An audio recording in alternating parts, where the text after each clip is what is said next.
various paths lead to the same result. People often mistake the path they walk for fate. However, what we perceive as fate is often merely the path we choose. Imagine two people climbing the same mountain, one along steep cliffs, the other along a winding but safe path. Their sweat flows differently, their knees tremble differently, even the curses they utter along the way are different.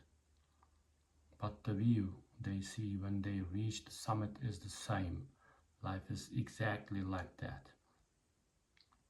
Society loves to define success through a single path: school, diploma, job, promotion, retirement. This straight line is presented as if it were the only valid route humanity has ever invented. Those who deviate from this path are considered idle, lost, or made a mistake. Yet no one stops to ask this question: are those who arrive at the same point but choose different paths truly lost?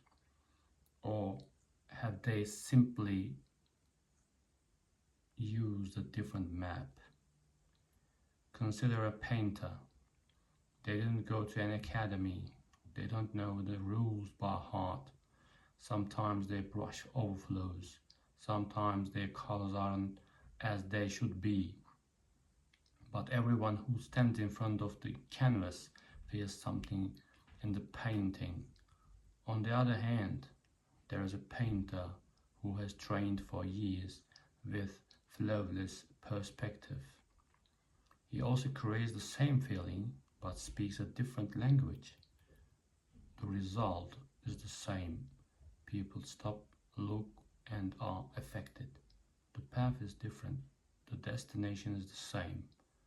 Life often suggests that we borrow the path of others. I did it this way, you should too. Yet although this sentence seems innocent, it carries a great misconception, because the same shoe hurts everyone's foot.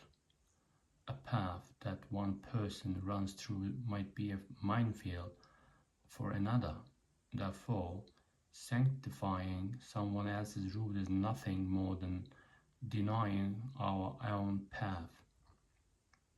Interestingly, people often argue about the path but envy the results. They say, if we had done it this way, it wouldn't have worked, but they fall silent when the result is achieved, because what they are actually bothered by is not the method, but the courage to choose a different path, the courage to walk despite uncertainty, the courage to move forward without a map.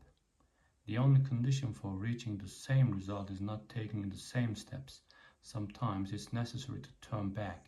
Sometimes it is necessary to stop.